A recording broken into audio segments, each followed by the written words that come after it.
지금부터 이제 주역에 대해서 한번 말씀을 드려보고자 합니다. 주역이라는 것은 뭐 다 아시겠지만은 우주의 창제 원리를 여기서 주역에서 끌어내고 있죠. 동양 철학에 있어서 철학, 그야말로 우리가 철학이라고 할 수 있는 거, 철학이라고 할 수 있는 거가 이제 주역이라는 거예요. 동양에는 주역이라는 거가 되겠어요. 그래서 주역에서부터 우주 만물을 창제 원리를 창조하는 거죠. 그래서 태극이 있고, 태극이 음양으로 나뉘고, 음양이 이제 목화토금수, 이 주작한 얘기입니다.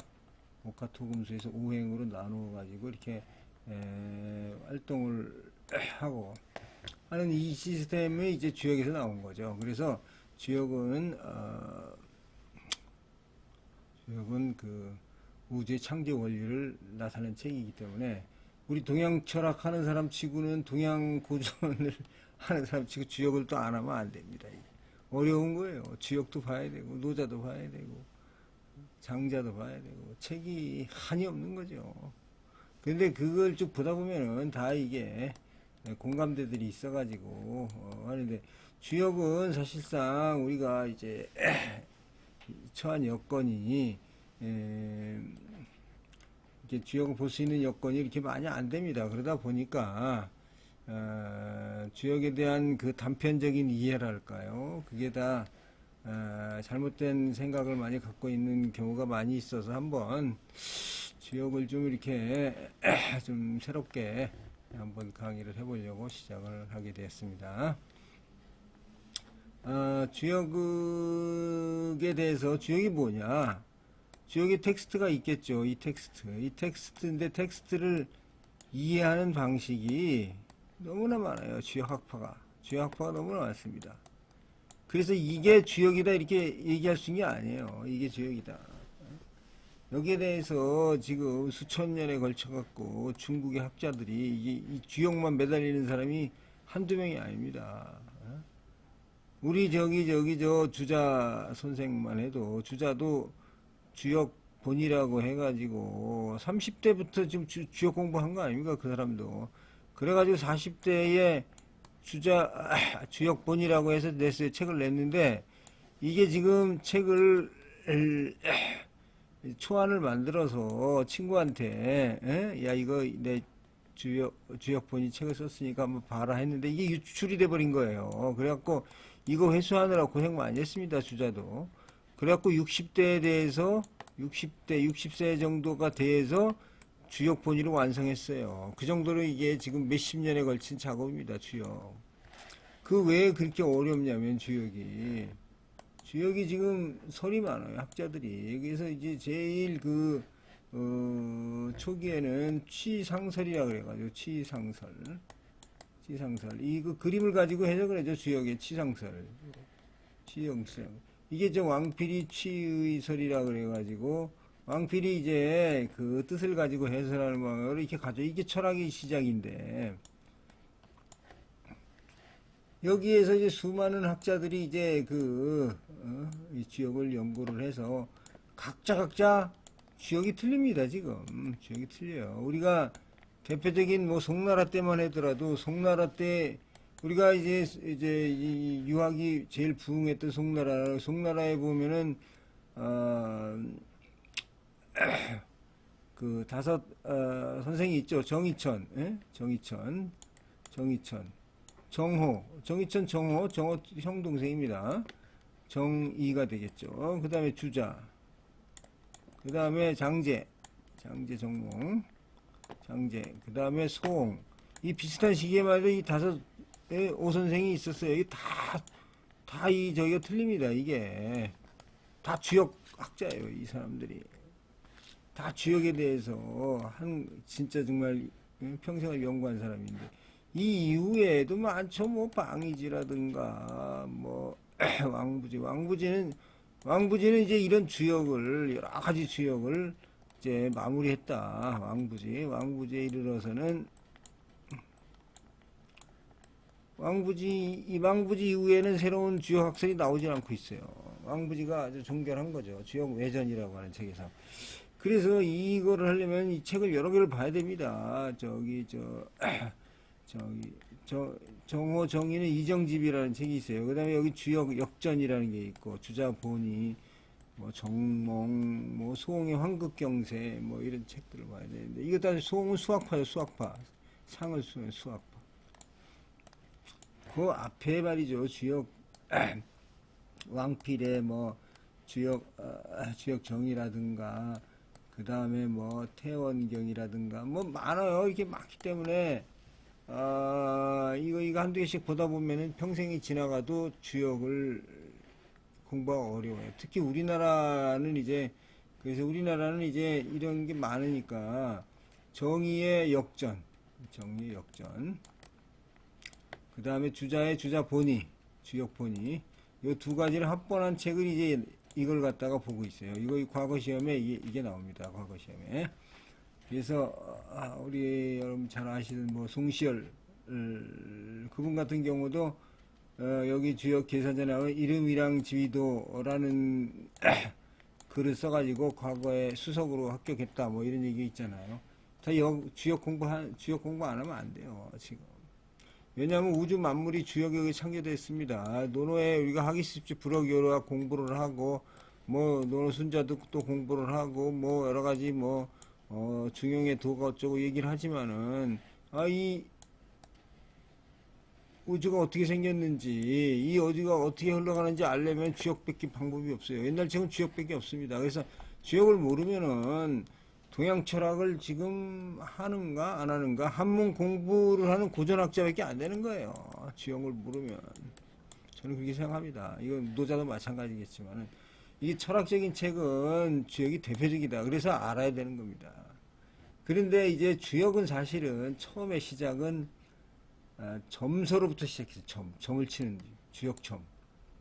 그래서 이 주역 책의 개요를 이렇게 보면은, 주역은 주나라역이죠. 당연히 주역이니까 주나라역이겠죠. 이제 주나라의 때 점을 친 점서를 의미합니다. 그래서 주나라는 중국 고대 시대가 하나라, 은나라, 주나라, 하은주 이렇게 되죠. 하은주 이렇게 형성되니까 대체적으로 지금부터 약 3000년 전의 시대라고 하면 3000년 전. 그래서 주나라는 전해오는 바에 따르면 후지기 시조인데, 문왕에 이르러 기반을 잡았는데 그의 아들 무왕이 상나라의 상나라를 멸하고 통일했습니다. 그 후에 뭐 왕은 마찬가지로 역사에 뭐 왕은 똑같습니다. 다 무능과 음탕함으로 인해서 나라가 크게 흔들려 가지고 평왕에 이르러서는 낙양으로 천도를 했습니다. 이게 동조입니다. 동조. 이때가 이제 춘추 시대가 생기는 거죠. 그래서 기원전 221년 진시황이 이제 중국을 통일하죠. 중국을 통일해서 주나라를 멸망했습니다. 이 주나라의 주역은 그 당시에는 거의 완전 새로운 바람, 신풍이라고 저는 인기가, 왜냐면 전부 그 왕들이 점을 치는 거예요. 왕 제후들이 전부 점을 치는 거예요. 이거 보시면 사냥하기 전에 오늘 잘 될까 못 될까 점치고, 결혼 상대를 정할 때는 뭐 당연한 거고, 왕이나 제후는 무슨 일을 할 때는 항상 주역점, 시초라는 거는 상까지는 의미하죠. 주역점 치는 것과 동시에 거북점을 같이 써요. 거북점은 거북이 배에다가 이렇게 불을 놓으면 불이 이쪽으로 가느냐 이쪽으로 가느냐에 따라서 이제 이걸 데이터를 가지고 평가를 하는 거죠. 그래서 거북점이라는 것은 거북이 배가죽이나 등가죽에 불을 지져서 나타나는 모양을 가지고 통계를 내서 길한지 불한지 판단했던 그런 상황이 되겠습니다. 자, 그 춘추 시대의 그 기록을 한번 보면은 춘추 자시전에 나오는 거, 뭐 진나라 헌공은 려의를 왕비로 맞을지 안 맞을지는 이거 점을 칩니다. 점을 친 결과 거북점을 쳤는데 불길이 나왔어요. 아니다. 주역점을 치니까 길이 나오니까 진원공이 주역점에 따라서 리를 왕비로 맞이하려고 합니다. 이건 왜 일까요? 만약에 거북점을 쳤는데 이게 길이 나왔다 그러면 주역점 안 쳤겠죠. 이 사람은 지금 마음속으로 이 리를 왕비로 맞고 싶은 거예요. 그러니까 다른 점을 또 치게 한 겁니다. 그래서 원래 이제 태복이 관장하는 사람이 거북점은 역사가 오래되고 주역점은 요즘 나오는 점이니까 거북점을 따르는 것이 좋다 하는데도 불구하고 이거 주역점 따른 거 아니에요. 왜냐면 주역점이 거북점에 대응하는 해서 자기가 좀 마음대로 나중에는 주역점은 이 상까지를 50개를 가지고 하나 빼고 49개로 하는데 거의 그 왕이 원하는 점괘를 그냥 내줄 수가 있을 정도까지 아주 발전을 합니다. 우리가 배우락자라는 말 있죠. 배우락이 이렇게 돼 있네. 이게 사실은 이 의자에서 사람이 앉아가지고 이 상가지를 이 효를 만드는 거죠. 이게 이렇게 싹 두 손으로. 그래서 배우락자라는 게 사실은 이제 앉아갖고 주역 공부한다는 뜻이에요. 원래는 그게 시작입니다. 원래 제가 이게 지역은 원래 점치는 책입니다. 점치는 책. 그래서 누구나 다 마찬가지예요. 처음에는 복희 그림은 복희가 그렸죠. 이렇게 이런 그림은 이게 복희가 그렸고 이게 이제 뭐다라는 거는 이제 문왕이 만들고 문왕이 또 효사는 주공이 만들고 그 다음에 문원전 10익이라고 하죠. 10익은 공자가 썼다 이렇게 얘기를 하는 거죠. 그래서 이것도 마찬가지로 처음에 다 점치는 책이라고 접근을 한 겁니다. 주자도 마찬가지. 주자도 이제 주역본의의 역학경을 보면 점치는 책이다라고 하는 입장입니다. 이 점이 의리학적 해석 관점의 시조라고 불리는 왕필이나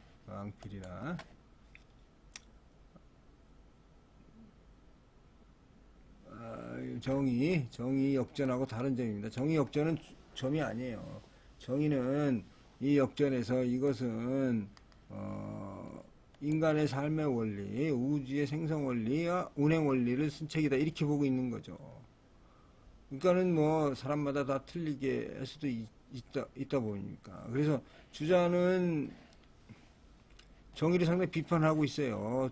정의는 이거 주역을 해석하다 보니까 정의 해석에 비합리적인 천착이 많이 보인다라고 하고 있는 거죠. 근데 이제 지금으로부터 이제 사실 수천 년 전의 이야기입니다. 수천 년 전에 하늘에서 번개가 치고 우레가 일어나고 장마가 지는 현상을 어떻게 해석하였을까요? 이러한 자연상에 대응하고 해석하기 위해서 아무런 지식이 없는 상태 당시 사람들은 가만히 생각해보면 이해가 가지 않을까 하는 생각입니다. 주역이 천지의 비밀을 간직한 비밀책자라고 하는데 당시에는 맞는지 모르겠지만 지금도 사실은 주역 해석을 새롭게 할 만한 여분이 많이 있어요. 이 주역의 해석을 가지고 어떤 사람은 이제 종교를 만든 사람도 있죠. 종교. 그래서 주역에서의 원리와 플러스 기타 동양학의 그 어떤 여러 가지 얘기를 가지고 이거를 가지고 종교로 만든 사람도 있습니다. 그러나 우리가 인간의 삶의 원리라든가 사회의 생성 원리, 즉 제일 중요한 거 이거 아닙니까? 궁하면 통하고, 궁하면 변하고, 변하면 통한다. 이게 기본 원리 아니에요. 뭐든지 이렇게 다 이 극으로 가게 되면 다 변하게 돼 있어요. 그런 원리가 중요하다 하는 겁니다. 자, 그러면 이제 볼까요? 또 주나라 이전에도 비싼 역이 있었습니다. 그때 연산역이라는, 이건 산을 중심으로 하는 연산역, 산께. 귀장역은 땅을 중심으로 하는 겁니다. 그러나 주역이 주나라에서 유행한 것은 거북정과의 차이가 있습니다. 주역점이라는 거는 미리 괴사와 효사가 준비되어 있으니까 점만 치면 되는 거죠. 점괘에 따라서 쉽게 점을 칠 수가 있기 때문에 그 해석도 웬만한 지식인이면은 누구나 할 수 있기 때문에 선풍적인 인기를 누리게 된 겁니다. 그래서 당시 웬만한 지식인이면은 주역점을 모두 칠 줄 알았어요. 이는 다시 음양오행설과 결합하면서 점술로서 큰 유행을 하게 된 아주 새로운 바람이라 하는 얘기죠. 그렇게 됐습니다. 그런데 이제 이렇게 주역이 이제 사람들의 인기를 얻게 되자 유학자들은 물론이고 도교, 불교에서도 이제 주역을 자신의 관점에서 해석하려는 풍조가 크게 일어났습니다. 왜냐하면 서민의 이 당시에 그 사람의 마음을 얻기 위해서 사람에 맡겨 얻기 위한 거 아니에요, 이게. 이 주역을 빌리지 않을 수 없습니다. 주역에 따르면 이렇게 주장하면 사람들은 웬만한 재우나 공들은 귀를 기울였기 때문입니다. 그래서 주역의 점괘를 내는 시초를 잡으면 바로 자기가 내고 싶은 점괘를 내는 정도에 이른 사람이 많이 있어요. 아주 그 신기에 가까운 사람입니다. 고객이 원하는 점괘를 바로 내줄 정도 시초점을 잘 다루는 사람도 생겨나게 된 것입니다. 자, 근데 이러한 그 주역의 그 인기에 불을 부은 건 바로 공자입니다, 공자. 공자는 뭐 이편삼절이란 말로 표현되듯이 주역을 맨 가죽끈이 3번 끌어일 정도 주역에 심취했고 당시에 주역을 가장 잘 알고 있는 성인으로 여겨졌습니다. 공자가 주역을 공부하고 심취하자 육아의 모든 학자들은 이제 주역 공부 안 하면 안 돼요. 주역을 자신의 종주로 삼을지 없었으며 도교나 불교도 주역을 가지고 자신의 교리나 이 어떤 뭐랄까요 서를 해석하는 기준으로 삼았습니다. 공자는 문원전, 상전, 단전, 계사전 등 10개의 주역 해석전, 이 12기라고 합니다. 이거 저술에서 후대 학자들이 주역의 해석을 유학의 도에 근거하여 하기엔 주역이 가장 큰 기여자입니다. 사실은. 자, 그럼 주역책의 구조를 한번 볼까요? 주역책은 괴라는 것은 이 그림입니다. 그림, 상이죠. 밑에서부터 쓰는 건데 원래 이게 건깨입니다. 뭐 이렇게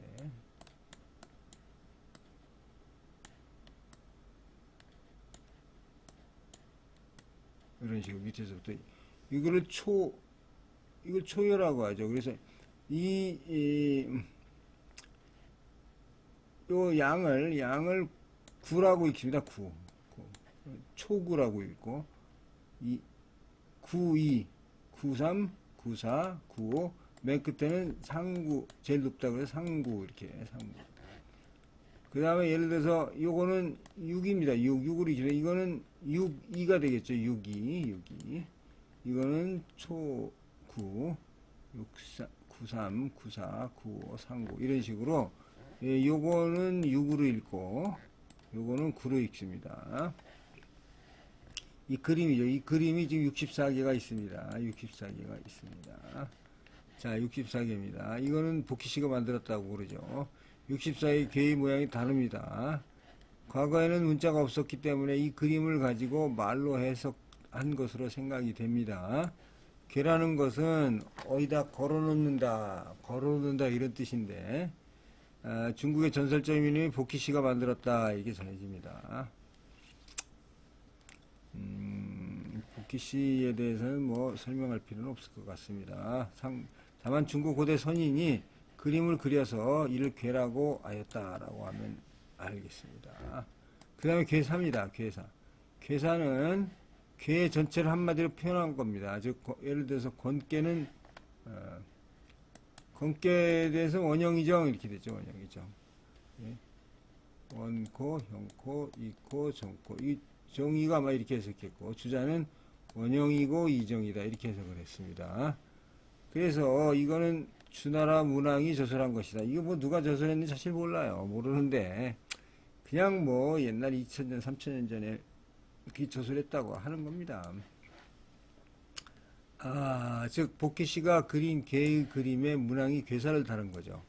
이는 문왕이 해석하는 기준을 제시한 겁니다. 그래서 이런 모양의 그림이 나오면 이런 내용이다라는 것이 괴사입니다. 괴사가 64개이므로 괴사는 당연히 64개입니다. 그래서 이 주역에 대한 괴사가 이게 핵심이죠. 이게 원형이정. 이 건께는 기본적으로 원형이정 좋다는 거 아닙니까? 원형이정. 응? 원형이정이다. 이렇게 우리나라에 원형이라는 이름도 이정이라는 이름도 되게 많죠. 주역 공부하면서 원형이정 모르면은 유학자 아닙니다. 자, 효사는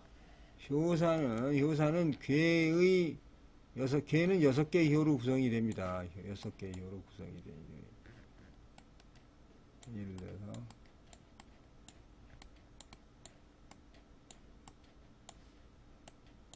이건 뭐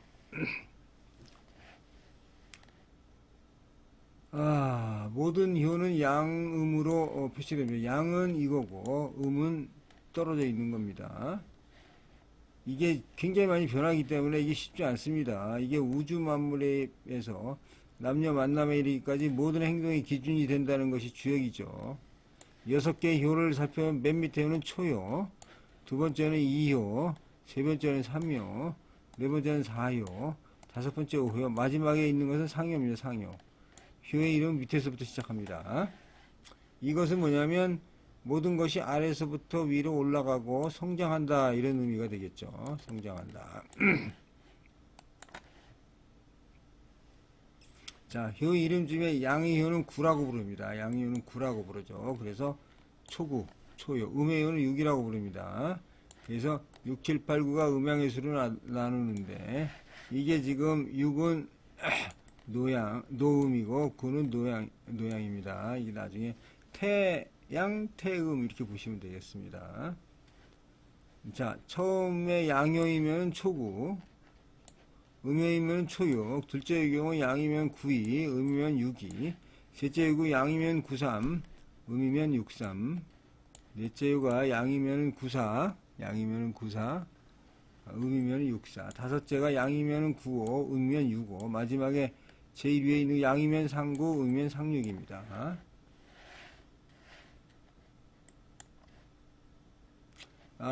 이 6개 이름을 알았으니까 효사에 대해서 보고요. 효사는 각 효마다 해석하는 말이 있는데 이거 효사라고 합니다. 그래서 한께는 6개의 효사가 있습니다. 6개. 과거에는 문왕이 지었다는 설인데 지금은 주공, 문왕의 아들이 지었다고 하는 설입니다. 이게 약간의 왔다리 갔다리 합니다. 이거는 나중에 한번 저자가 누구인지. 왜냐하면 그 내용을 보면은 문왕 이후의 사건이 있기 때문에 이제 그런 거죠. 자, 각 괴마다 6개가 효가 있으니까 6개에는 384개 효사가 있습니다. 이 쉽지 않은 얘기죠. 이 384개를 다 외워야지 주역을 외우는 거예요. 거기다가 플러스 저기가 있지 않습니까? 괴사 64개가 또 있으니까 이걸 다 400몇 개를 알아야지 되는 거예요. 건깨와 곤깨는 두 개만, 효는 6개지만 별도 효사가 있습니다. 이거는 건깨 1개, 곤깨 1개, 2개가 있습니다. 그래서 모두 합해서 450개의 괴사가 합쳐집니다. 그래서 450개, 주역의 괴사는 450개. 그래서 450문장은 암기를 해야지 이제 주역을 안다 이렇게 보겠습니다. 이 450개 계효사에 대한 해석이 바로 주역에 대한 해석입니다. 여기에는 뭐 무수히 많은 학자들이 도전을 했고 이 계효사의 해석의 중요한 저작이라고 할 정도의 저술도 약 한 2000여 개 이릅니다. 주역을 모든 각도에서 샅샅이 해석했다 과언이 아닙니다. 그러니까 이걸 아는 것 자체가 누가 이거 뭐라고 했다, 누가 뭐라고 했다 이거 공부하는 것 자체가 지금 힘듭니다. 그래서 주역을 잘하려면 다른 사람이 주역을 어떻게 해석하는가를 알아야 되는데 이를 알기 위해서는 최소한도 몇 년의 시간이 소요됩니다. 그래서 주역 공부하기 어렵다 이렇게 판단이 됩니다. 그래서 틈틈이 시간 나는 대로 공부를 하는 게 되겠습니다. 시빅입니다. 시빅은 공자가 쓴 건데 10개의 날개란 뜻이죠. 그래서 주역의 해석을 쉽게 하기 위한 도움이 되는 날개란 뜻입니다. 그래도 이 12까지 합치면 이 450개에다 12이니까 엄청난 양이 되는 거죠. 송나라 구양수는 계사전이 공자가 지은 것이 아니라는 주장을 하여 당대 매우 격렬한 논쟁의 불씨가 되기도 했지만 대부분 유학자들이 공자 저작을 생각했습니다. 주자도 마찬가지 견해입니다. 공자가 쓴 거로 생각하고 있습니다. 자, 시북의 내용으로는 문헌전, 단전, 상전, 기사전, 설계전, 잡계전, 서계전입니다. 상하편으로 구성된 것이 있어서 합하면 10개인데 이게 모든 유교경전에서 공자와 관련된 건 경이라고 읽는데 주역만 전이라고 합니다. 전. 그래서 역전이라고 합니다. 역전. 역전이 공자의 저작이다 보니까 어떤 주역학자는 공자의 저작인 역전이 문왕 주공의 역경보다 중요한 의미를 부여하여 해석하는 경우도 있습니다. 그래서 이를 전으로 경을 해석한다 이렇게 말합니다.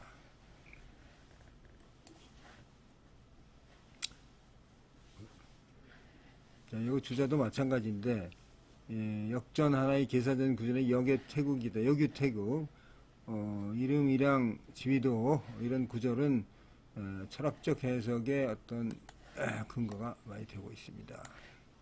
양이가 사상을 낳는다라는 것은 우주론과 인간의 본체론의 근본적인 철학적 함의 원천이기도 했습니다.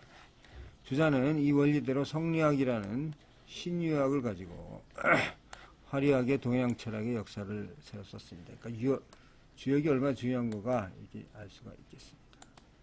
간략히 여기 이 정도 설명을 드리고 이번 시간 마치겠습니다. 감사합니다.